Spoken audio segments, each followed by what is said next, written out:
que Deus prepare mesmo o coração de cada um, para que tire o melhor proveito daquilo que você vai ouvir aqui da parte de Deus.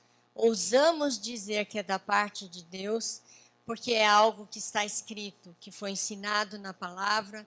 Nós oramos, pedimos a Deus que fosse bênção para o coração de vocês.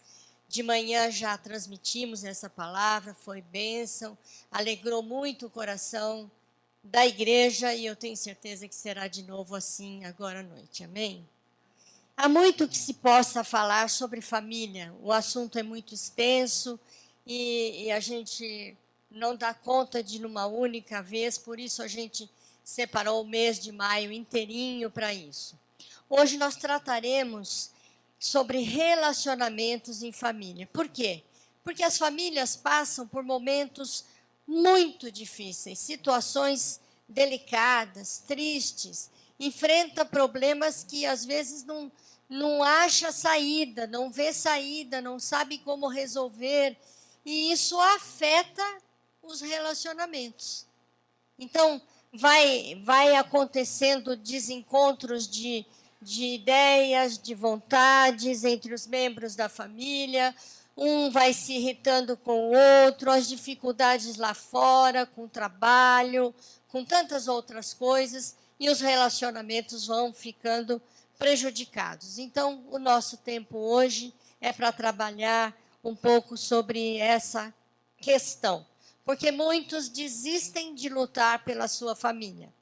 Ficam tão desanimados, tão desacreditados de que possa haver uma solução, que preferem assumir uma postura de indiferença, de frieza, como se quisesse entrar num sono profundo para não sofrer e não perceber as coisas ao redor. E aí surgem as reclamações, né? Os maridos reclamam das mulheres, mulheres dos maridos, o marido não sabe como fazer para entender a mulher, o humor, mas que mulher, que humor, meu Deus, que mulher que eu vou encontrar hoje quando eu chegar em casa? Será que eu vou encontrar um anjo me recebendo à porta? Ou eu vou encontrar uma onça feroz, com fome, de briga? É coisa que acontece e muitas vezes as pessoas não sabem como lidar com isso. Por outro lado, mulheres também. Ah, meu marido, meu Deus, quanto eu falo com ele, peço que ele tenha um pouco mais de flexibilidade, um pouco mais de sensibilidade para perceber algumas necessidades da família. Ele não arreda o pé da onde ele está.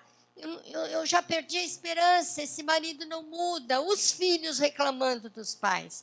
Ah, meu pai e minha mãe não estão com nada. Eles vieram não sei de que mundo.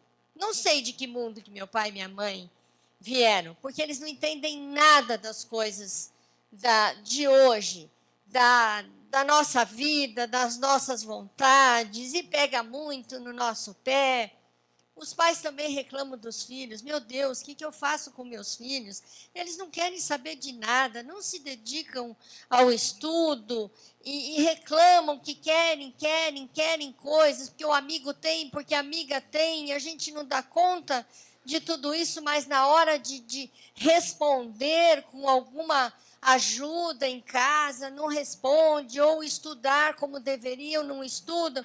Então fica aquela cobrança constante de uns para com os outros. E é muito intenso tudo isso na vida familiar. Não é uma coisa leve que a gente enfrenta diariamente. E a família, ela vivencia, na verdade, dois sentimentos muito fortes e antagônicos. Quando ama para valer. Ama profundamente. Mas quando odeia, sai de perto. O ódio é mortal. Mata-se apenas com um olhar. Mata-se com silêncio absoluto. Não vou conversar mais. Um mês de greve. Mata-se com palavras ofensivas e como elas machucam e como elas doem. Mata-se com agressões físicas até matar-se. E isso não é coisa rara. Quantos casos de suicidas que matam toda a família. Diariamente, os jornais estão noticiando feminicídios, pais que matam filhos, filhos que matam pais, irmãos que matam irmãos, porque não sabem lidar com as tensões do dia a dia e nem controlar as suas emoções. Mas não foi para isso que Deus instituiu a família. Ele a criou para ser fonte de felicidade aos seus integrantes. E talvez alguns vendo esse tema, o quê? Família, fonte de felicidade? Não, está faltando um in aí na frente. Infelicidade, porque é só problema, é só confusão, é só briga.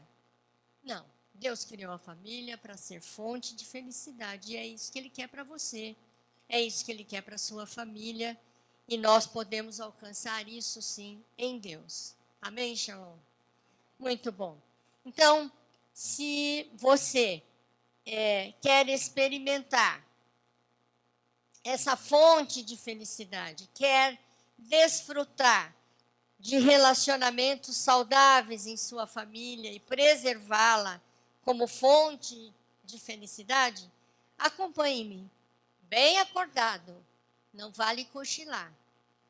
Não vale se distrair com o celular. Se você corre esse risco, desliga, põe no silencioso, põe no modo avião, para você não ficar recebendo os plim-plims das muitas mensagens que chegam, para você não perder nada daquilo que a palavra do Senhor tem para você nesta noite. Vamos orar mais uma vez, então? Querido Deus, obrigada por estarmos aqui. Viemos para adoração ao Teu nome, mas viemos também para ouvir a Tua voz, ouvir o Teu recado para o nosso coração. Querido Pai, uma palavra só será dita, mas as necessidades são tantas, são diferentes.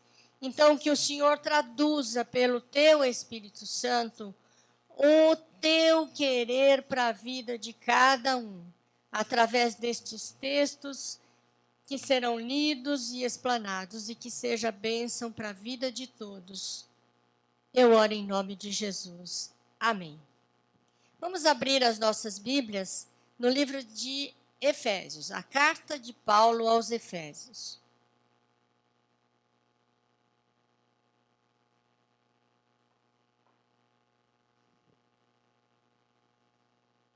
Efésios 5, onde nós vamos trabalhar mais textos. Mas, antes de entrar no 5, eu gostaria de fazer um resumo rapidinho do que ele veio trabalhando no capítulo 4. Mas antes também queria dizer o seguinte: Éfeso era uma cidade que estava recebendo o evangelho de coração aberto, o evangelho cresceu muito por lá, muitos prodígios, sinais, milagres estavam sendo feitos, a igreja crescendo, mas Paulo percebeu que havia uma necessidade de instruir aquele povo nessa questão dos relacionamentos.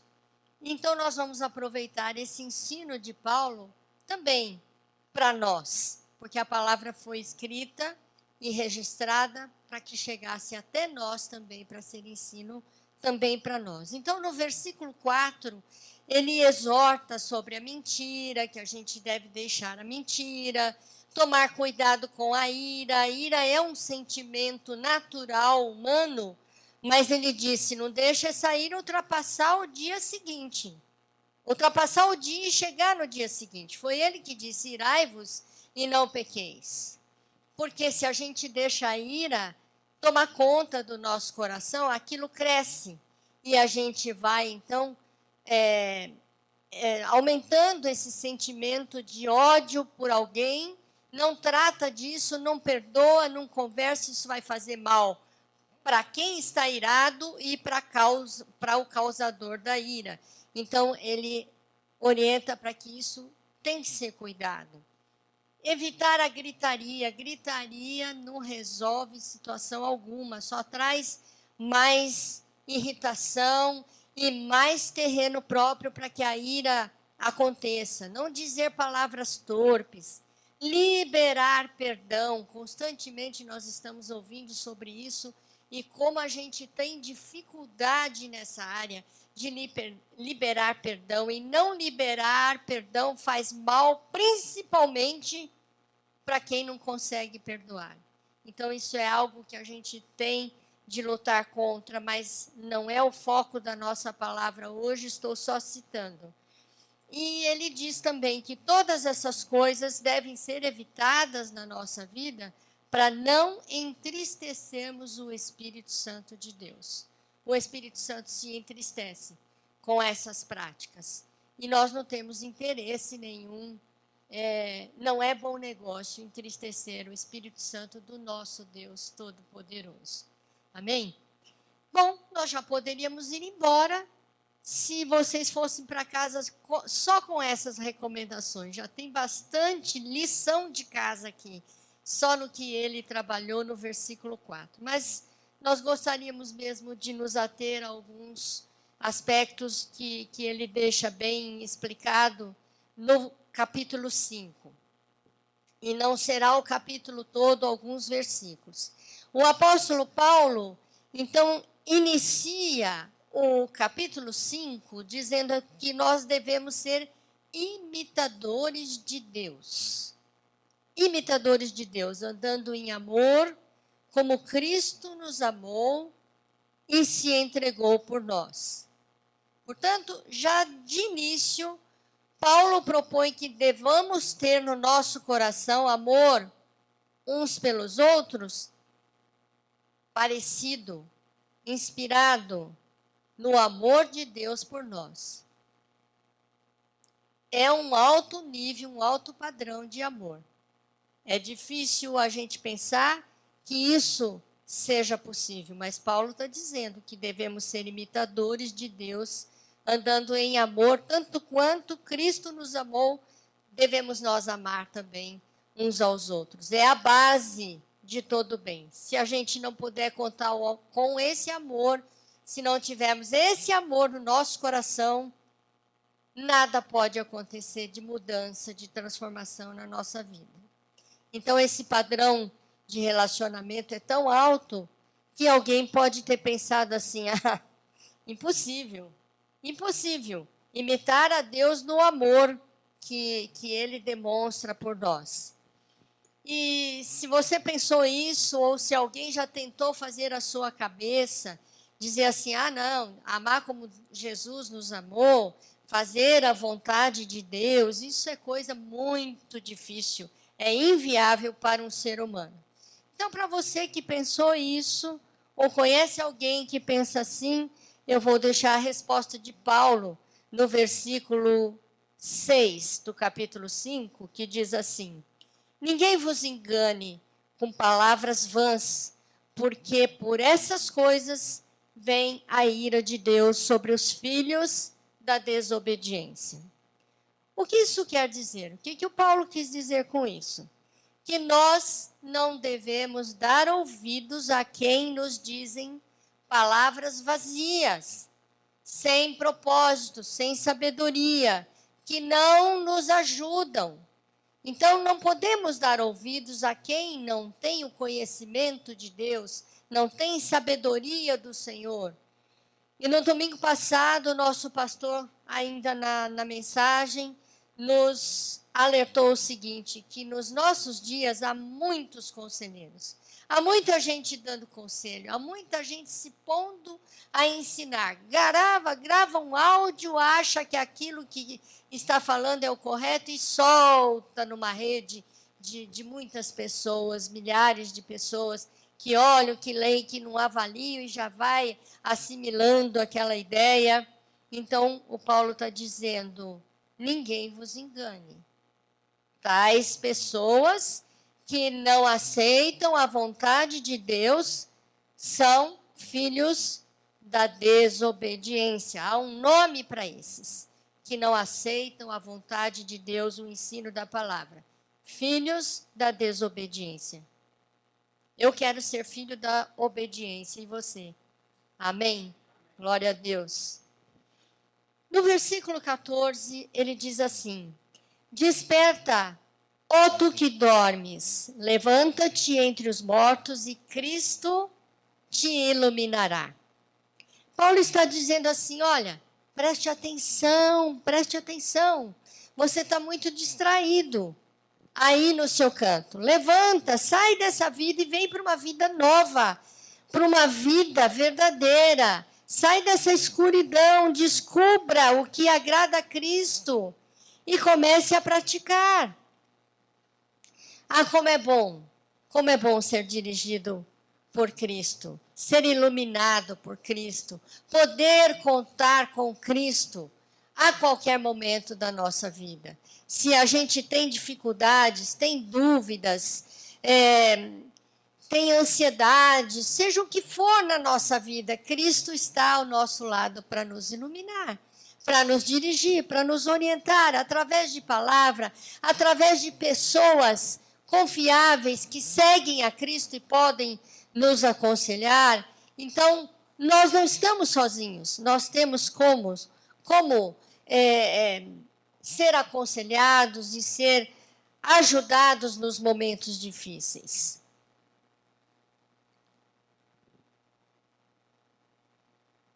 Tome cuidado, então. Cuide para que você não dê ouvidos àqueles que não têm o que contribuir com a sua vida. O versículo 15, Paulo diz assim: portanto, vede prudentemente como andais, não como nécios, e sim como sábios. Ou seja, preste atenção no que você anda fazendo. Preste atenção nos seus atos. Preste atenção nas suas ações. Preste atenção nas suas palavras. Observa bem, avalie você. Nós temos uma tendência de olhar para o outro. Para o que o outro faz, para o que o outro fala, para o que o outro pensa, para o que o outro decide. A gente presta muita atenção no outro e muito pouca atenção na gente mesmo. A gente tende a conversar com a gente mesmo. Espera aí, olha o que você está fazendo. Será que é bom isso que você está fazendo? Olha essa sua atitude, essa sua reação. Você acha mesmo que você está correto? Você está correta fazendo isso? Você perguntando isso para você mesmo. É isso que o Paulo diz. Vede prudentemente como andais. Não seja tolo, não seja leviano, mas seja sábio. Sabe por quê, queridos? Porque tudo que a gente faz, vem uma resposta àquilo. Então, se eu ajo com dureza ou com leviandade em relação aos meus próximos, uma resposta ruim vai vir para mim. Se eu fizer algo bom, tiver boas atitudes, boas conversas, boas ideias, bons pensamentos, e compartilhar com isso aos meus queridos, virá uma resposta boa para mim também.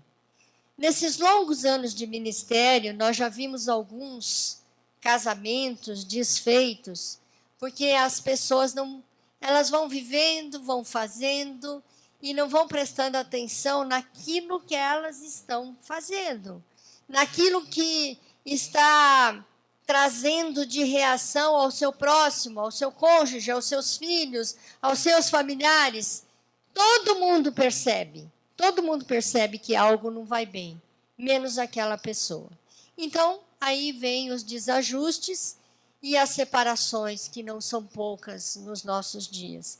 E muitas vezes o cônjuge abandonado volta arrependido, pede uma nova chance, quer dizer que mudou, mas magoou tanto, feriu tanto, que o ofendido não tem mais condição de perdoar e de dar uma nova chance. É por isso que a gente fala sempre sobre família, sobre as dificuldades, sobre o cuidado que devemos ter para que não chegue nesse ponto. Vede prudentemente como andais. Cuide bem, trate bem, seja sensível aos seus próximos, à sua família, se você ama e não quer perder. Amém? Não deixe a rotina distraí-lo, então.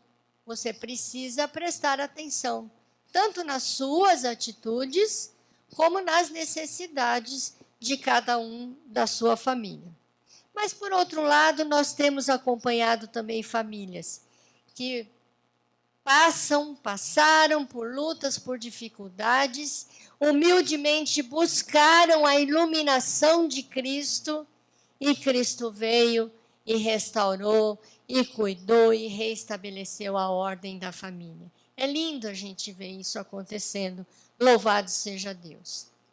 No versículo 16, Paulo alerta também da seguinte forma: remindo o tempo, porque os dias são maus.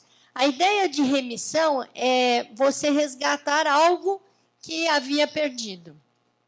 Então, ele está querendo dizer assim, olha, se o tempo que passou, você não tirou o melhor proveito, você não cuidou do que deveria ter cuidado, e agora reconhece as consequências, dá tempo de você recuperar essa situação, remindo o tempo, ou seja, aproveitando as oportunidades ao máximo para fazer o bem.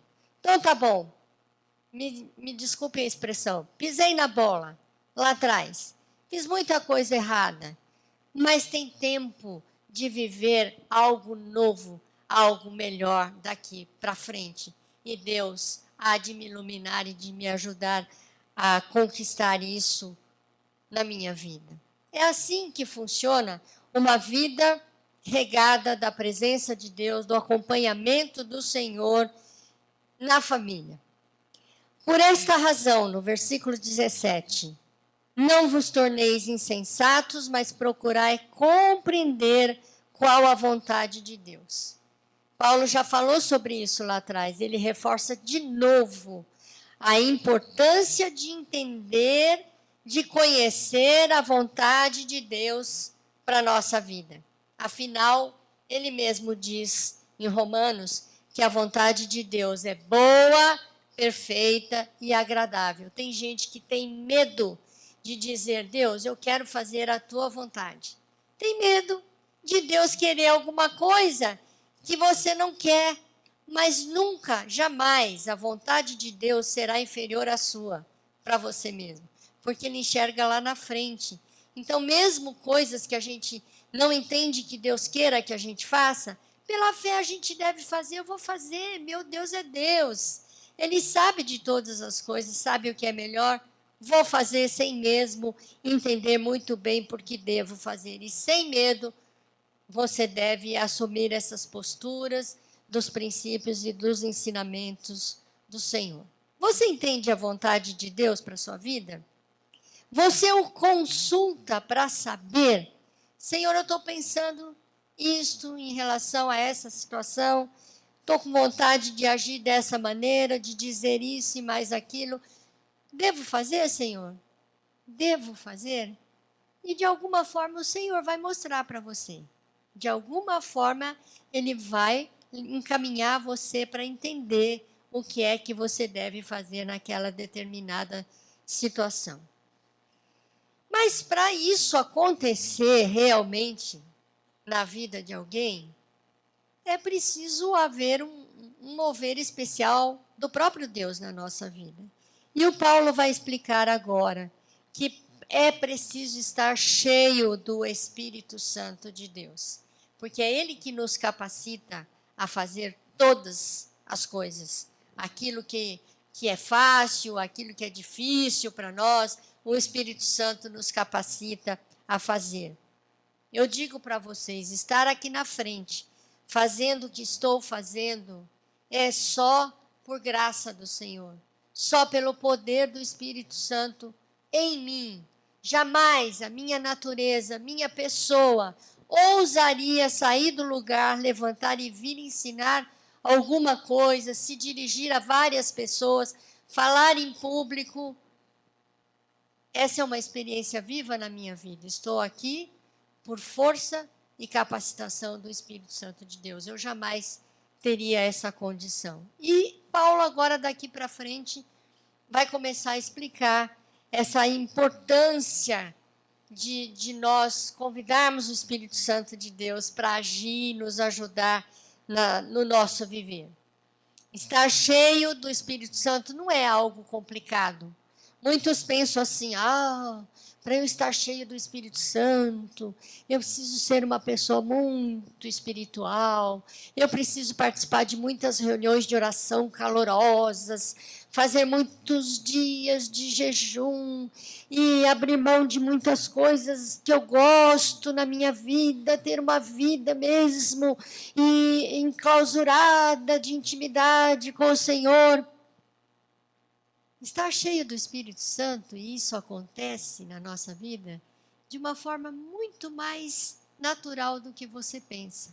Lógico que devemos sim orar, participar de reuniões, jejuar, ter um momento de meditação na palavra, de oração, mas o estar cheio do Espírito Santo é algo tão dinâmico que ele deve acontecer constantemente na nossa vida. E o Paulo vai dizer quais são as coisas que a gente deve fazer e que vai nos encher do Espírito Santo. E você vai entender que interessante, como é realmente algo possível de se alcançar. Ele diz assim no versículo 18: E não vos embriagueis com vinho, no qual há dissolução, mas enchei-vos do Espírito Santo. Por que Paulo usa essa comparação, né? Ele faz esse paralelo entre a embriaguez e o estar cheio do Espírito Santo. Porque a embriaguez é algo que toma a pessoa por inteiro. Ela fica dominada pelo efeito da embriaguez. Ela não responde mais pelos seus próprios atos, porque ela está dominada pela embriaguez. E Paulo está dizendo, então, não vos embriagueis com vinho. E ainda comenta que isso só traz confusão, dissolução, briga, tristeza e tudo mais.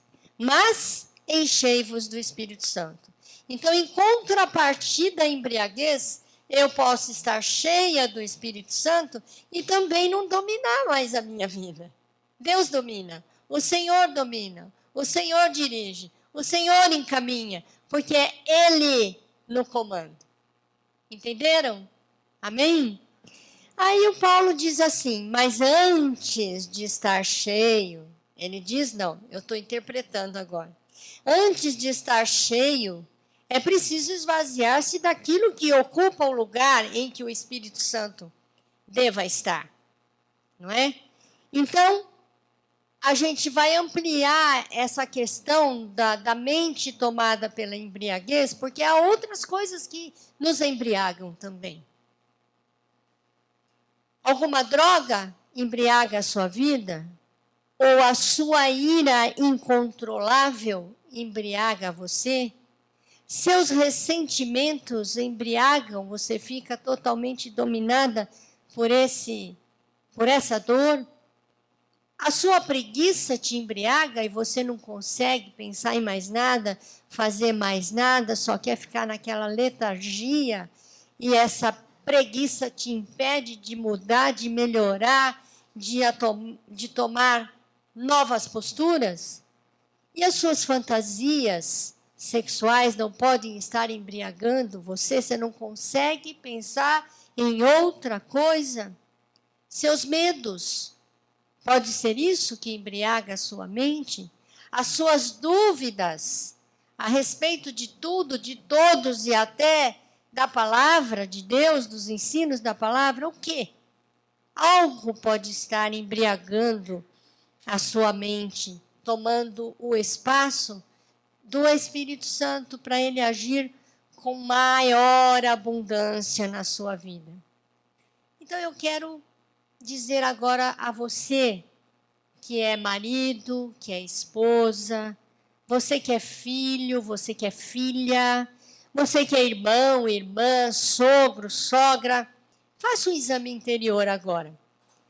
Entregue-se à vontade de Deus e pense: o que, Senhor? O que, Senhor, que está ocupando o espaço na minha vida que não deve ser ocupado e que está impedindo o enchimento do Espírito Santo na minha vida?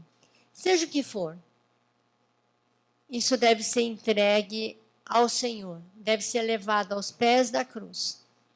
E você deve dizer a Deus: eu não quero mais esse domínio sobre a minha vida, Senhor.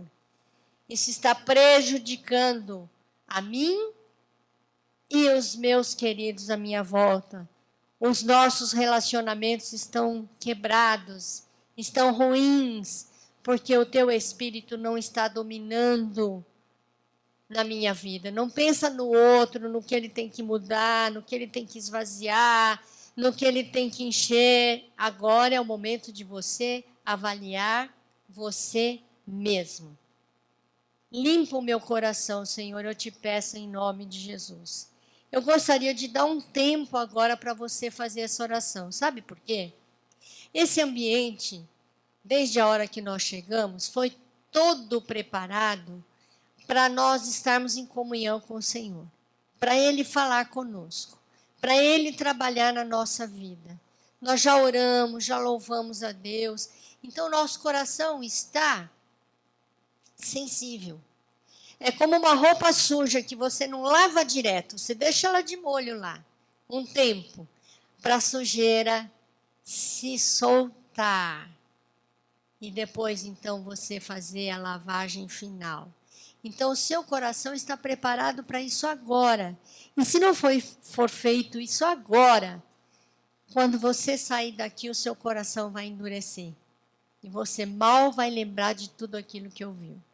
Então, rapidinho, eu vou dar 1 minuto para você ter esse contato com o Senhor. Fique tranquilo, eu não vou pedir para ninguém levantar, eu não vou perguntar para ninguém quem fez a oração, quem não fez. É um momento seu com o Senhor.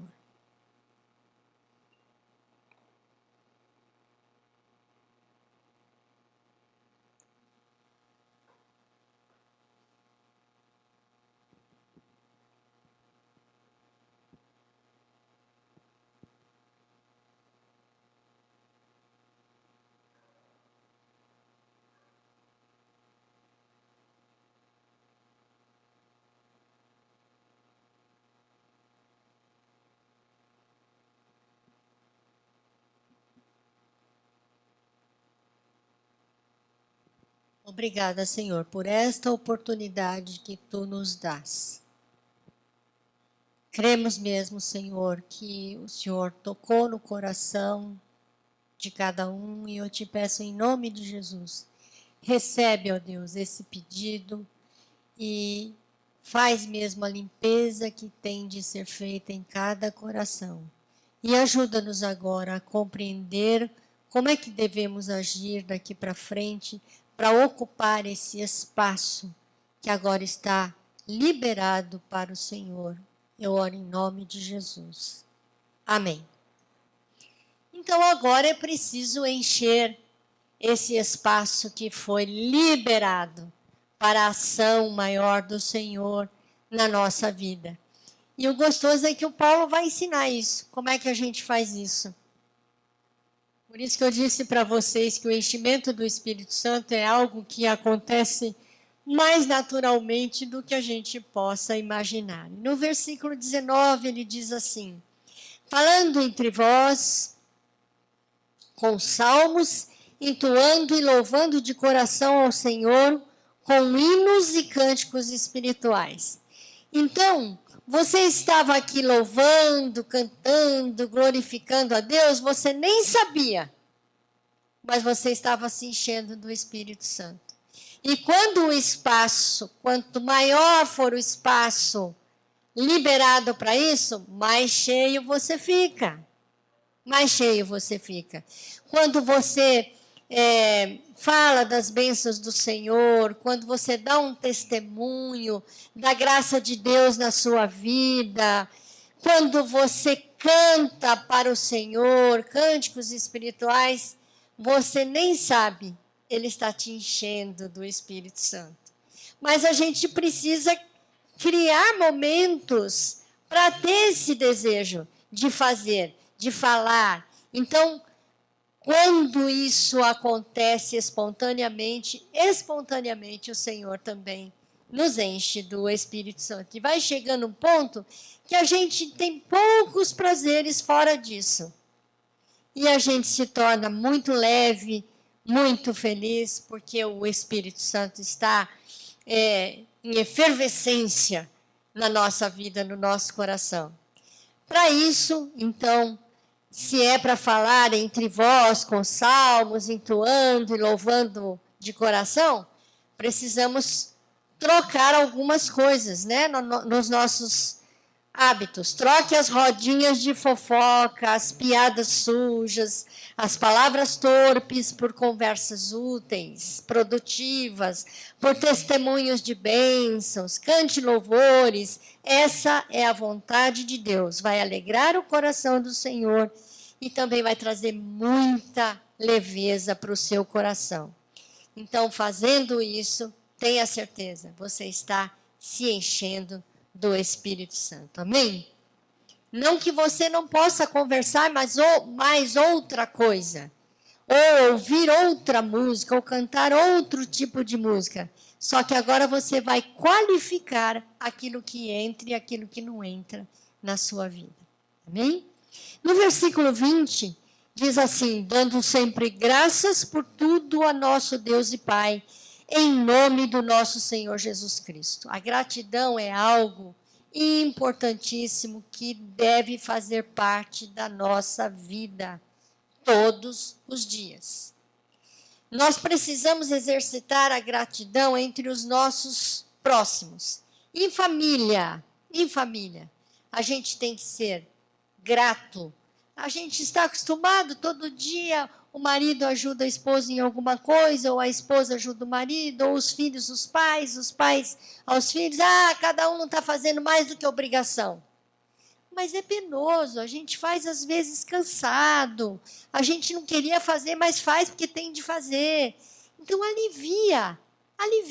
Quando você vê alguém que fez alguma coisa que foi bom, que ajudou, agradeça. Muito obrigado. Que bom que você viu isso. Eu precisava mesmo tirar daí, guardar. Você viu, você guardou. Uma coisa tão pequena, mas dá um efeito que você nem pode imaginar. Então, seja grato. Você vai para algum lugar, vai ser atendido numa repartição pública ou privada. A pessoa te tratou bem. A gente às vezes sai nem olha no rosto da pessoa. Como é importante a gente olhar e falar: olha, muito obrigada. Muito obrigada. Esses dias nós viemos de viagem, né? E fomos muito bem atendidos na chegada. Nós demos uma passadinha no free shop, quem resiste, né? E compramos ali algumas coisinhas, mas o rapaz nos atendeu muito, muito bem. E eu não resisti de agradecê-lo. Agradeci, falei: nossa, que gostoso ser atendido desse jeito. Muito obrigado. A gente chega tão cansado da viagem, tão estressado, com vontade de ir para casa e recebe um atendimento desse. Que boa recepção estou tendo aqui, além da alegria de voltar para o meu país. E ele ficou muito feliz com esse agradecimento. Bom, preparou o nosso pacote lá e viemos embora. Quando eu cheguei em casa, tinha um produtinho a mais que eu não havia comprado. Uma coisa muito legal que eu até gostaria de ter comprado, não comprei. Mas é muito comum isso, eles colocarem alguns brindes. E eu tenho certeza que foi ele que fez isso. Veio de presente, de brinde, porque eu simplesmente agradeci. Então, para a gente ser grato a Deus, e devemos ser todos os dias por tudo que Ele faz, a gente precisa exercitar entre os nossos comuns. Agradeça, agradeça. Às vezes você reconhece o que a pessoa fez e ela não fica sabendo do seu reconhecimento, porque você não comentou nada. Então, na medida do possível, seja grato. E quando você faz isso, você se torna cheio do Espírito Santo. Você não orou, não jejuou, mas o Senhor te encheu. Porque isso agrada ao Senhor. É assim que Ele quer que a gente seja. No versículo 21, então, vem, é o último versículo que veremos. Paulo diz assim: sujeitando-vos uns aos outros no temor de Cristo. Isto também, quando acontece, nos enche do Espírito Santo. Sujeitando-vos uns aos outros. Essa ideia do sujeitar-se uns aos outros tem a ver com uma atitude voluntária de ceder. Eu vou ceder porque eu quero, porque isso vai ser bom nesse momento. Esse é o sujeitar-se. É a atitude voluntária de ceder, de cooperar, de levar a carga uns dos outros. Quando eu ajo assim, o Senhor Deus me enche com o Espírito Santo dele. E isso traz conforto para o nosso coração, para a nossa mente, para as nossas emoções. Então eu quero dizer a você, marido, sujeite-se à sua esposa. E hoje de manhã, quando eu disse, parece que alguns olhos se abriram. Peraí, mas o Paulo, lá no capítulo 6, vai dizer que as mulheres devem submeter-se aos maridos. Como é que o marido vai sujeitar-se à esposa? Eu disse sujeitar-se, não disse submeter-se. E é sujeitar-se nessa ideia de atitude voluntária de ceder. Sujeite-se ao papel da sua esposa. Deus a colocou como auxiliadora do marido, como ajudadora. Ouça o que ela diz. Muitas vezes ela está tentando convencer de alguma coisa e você não está fazendo a leitura correta. Você está dizendo, mulher palpiteira, ela quer que faça tudo do jeito dela. Às vezes a gente é mesmo, porque por conta dessa nossa natureza, a gente se acha autorizada a se meter em tudo. Não é assim. Não é assim. É com sabedoria, é com prudência. Mas às vezes o marido turrão, né? Tá lá teimando e não ouve a esposinha. Então, sujeite-se à condição da sua esposa de ser a sua ajudadora. Mulheres, sujeitem-se aos seus maridos. Deus estabeleceu que ele é o líder. Deixa ele ser líder, deixa ele experimentar o que é isso. Não queira você resolver tudo sozinha. Mesmo que você perceba que não vai dar muito certo o que ele está pensando e fazendo, deixa ele concluir isso sozinho. Ele é o líder. Deus estabeleceu isso, fique na sua. É responsabilidade dele. Sujeite-se ao papel dele. Filhos, sujeitem-se aos seus pais. Não é brincadeira ser pai e mãe, a responsabilidade que eles têm de formar vocês para a vida é muito grande. Não seja tão questionador, não queira que seu pai e sua mãe pensem como você. Ele já tem muito tempo de estrada, muita experiência de vida. Você precisa sujeitar-se a essa condição dos seus pais e mães. E obedecer. Falando, não estou entendendo nada, estou achando isso uma ignorância total, falta de atualização, mas vou obedecer, vou me sujeitar, vamos ver como é que vai ser isso. Vai dar certo. Vai ser bem se o dia que você for pai e mãe, você será tanto quanto rígido, enérgico ou mais do que seus pais foram com vocês. Veja a responsabilidade que eles têm. Eles sustentam vocês, dão tudo que vocês precisam de necessidades básicas. Reconheçam isso. Pais, sujeitem-se aos seus filhos, tá? Porque seus filhos têm necessidades também. Eles têm necessidade de ser disciplinados, eles têm necessidade de ser amados, Eles têm necessidade de tempo seu para conversar, para olhar nos olhos deles e saber o que se passa. Sujeitem-se, pais, aos seus filhos. Não é para provocar a ira deles.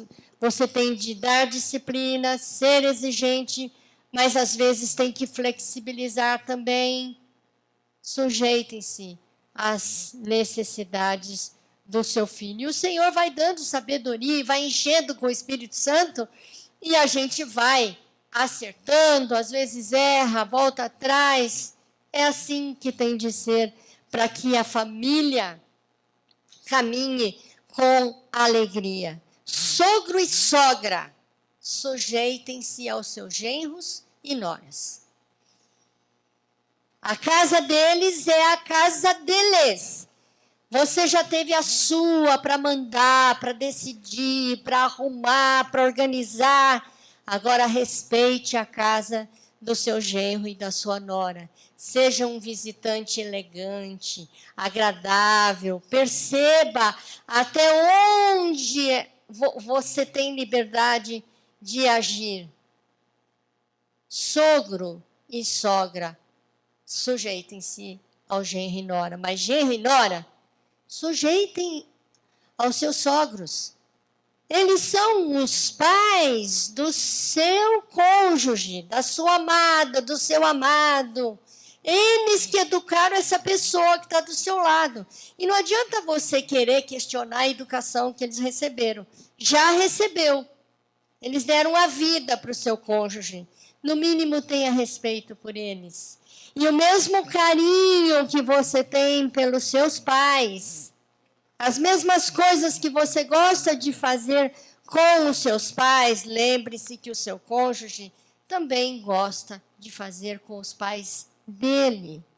Então, a gente precisa ser justo, tem que caminhar na mesma medida. Os netos precisam aprender a gostar dos avós dos dois lados. Não tem que gostar mais de uns do que de outros.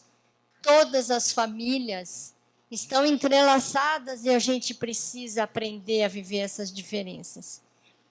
E assim, quando nós temos essa percepção e essa ação, nós temos unção do Espírito Santo. Porque sozinhos a gente não consegue ser tão bonzinho assim, não é verdade? Mas Deus nos ajuda. E para terminar, eu gostaria de comentar rapidamente sobre algo que eu vi nesta semana. Nesta semana, não, há dias já atrás.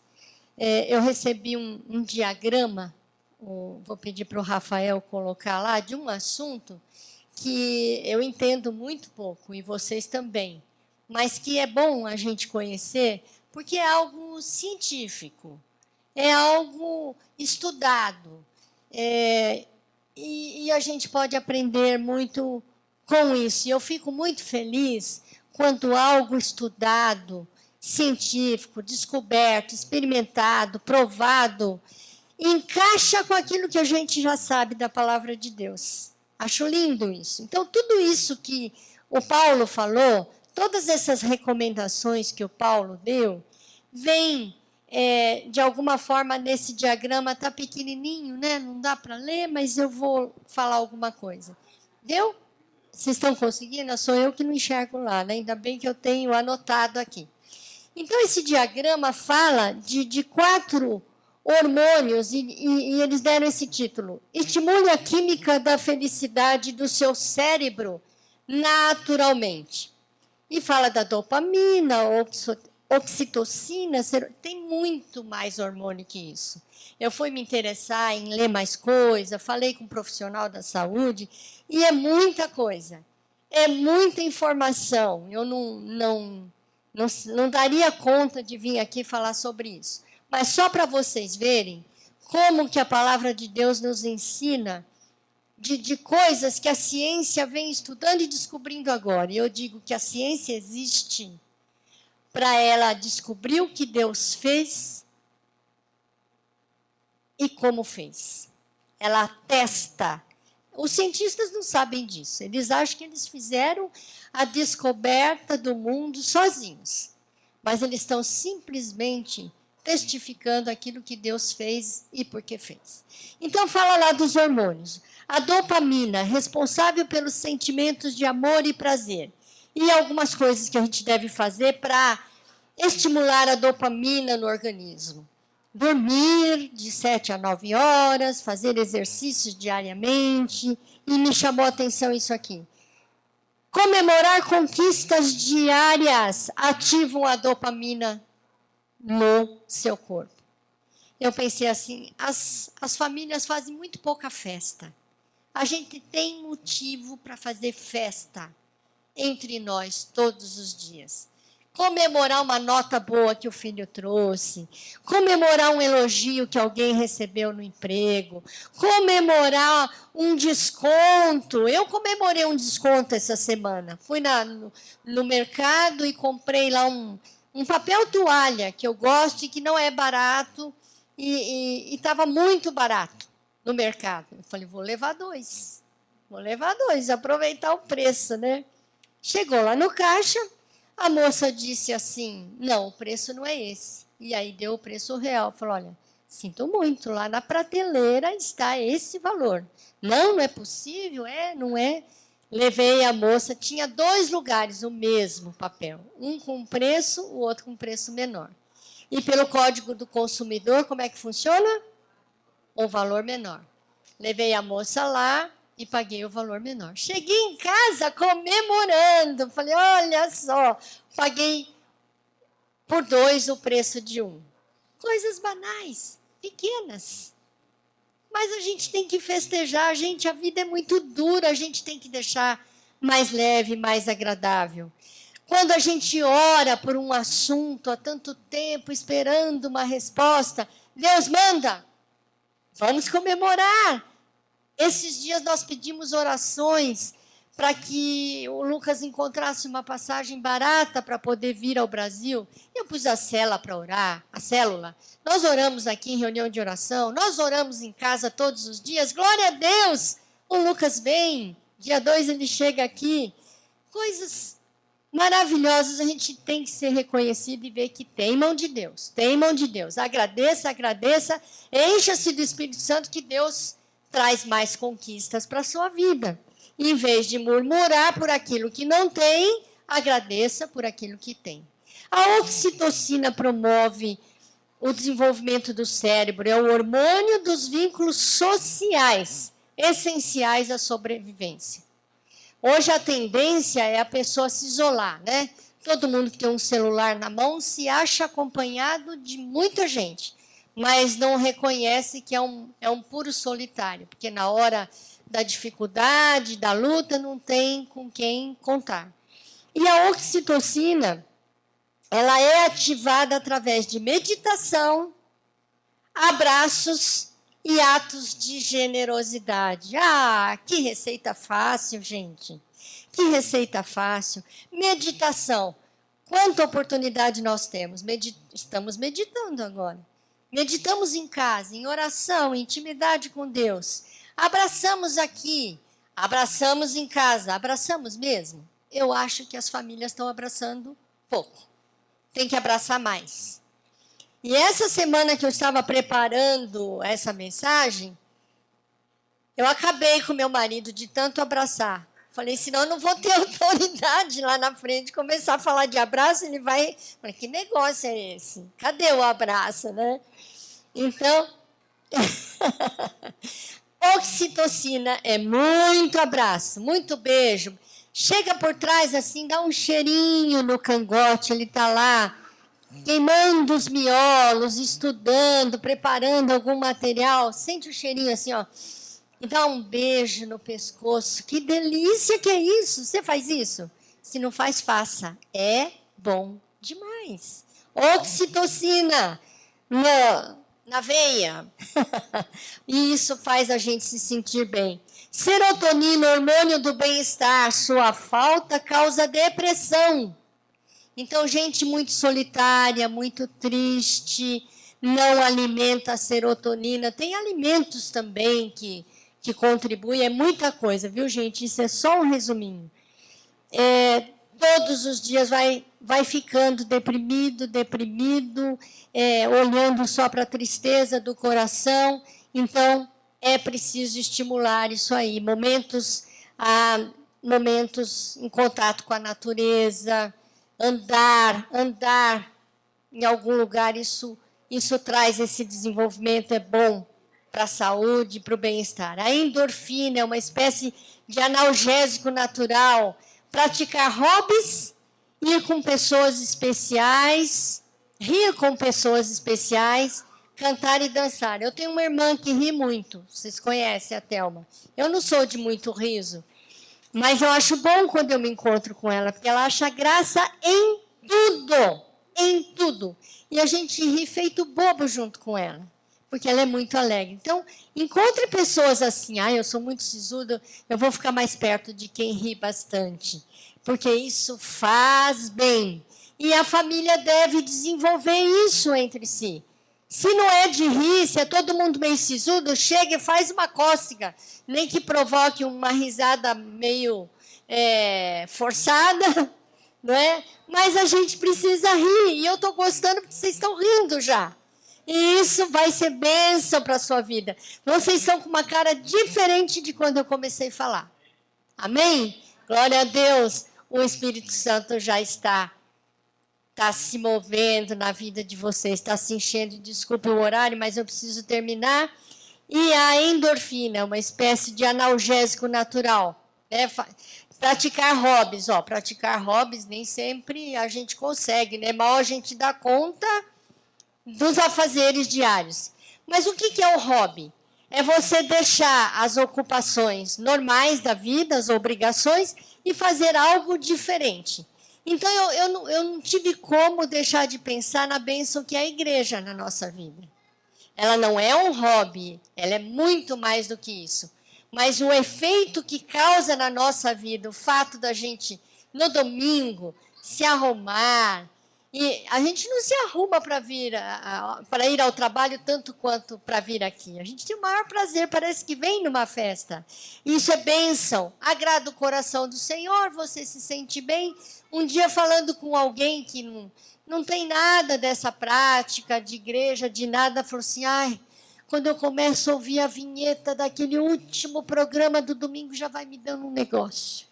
Já vai me dando uma tristeza de pensar na segunda-feira. Bem feito, quem manda levantar e ficar de pijama o dia inteiro no domingo e assistindo só porcariada em TV, ou mesmo que assista a filme, só ficar nisso, não vai para um lugar, não vê uma natureza, não vê gente, não ri, não conversa, não se alegra. Como é que vai se abastecer para suportar os dias maus da semana?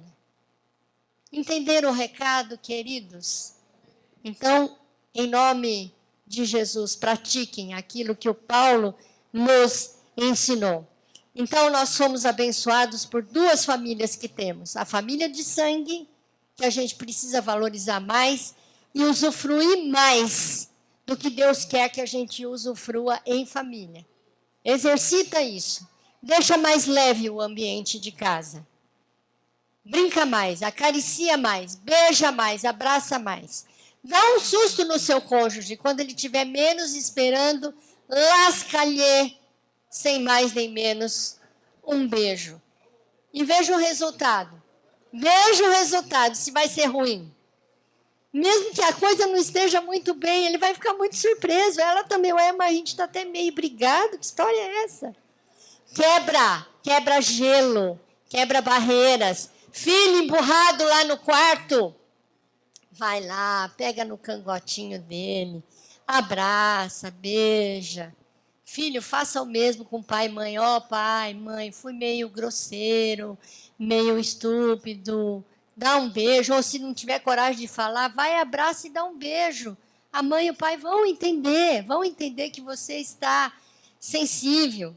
Enfim, o resto é por conta de vocês. Eu quero terminar esse culto de uma maneira bem alegre. Nós vamos cantar uma música bem alegre, vamos nos movimentar. Tem um dos hormônios aí que fala que dançar, cantar é bom. Dança em casa. Dança aqui. dança. Esse movimento todo faz bem para a saúde. E depois que a gente cantar, o pastor vai orar para Deus nos dar força para a gente manter essa alegria, esse nível de bem-estar na nossa casa. E saia daqui dizendo: lotada do Espírito Santo. E não vou deixar esse lugar para mais nada de ruim na minha vida. Amém, igreja? Vamos nos colocar em pé.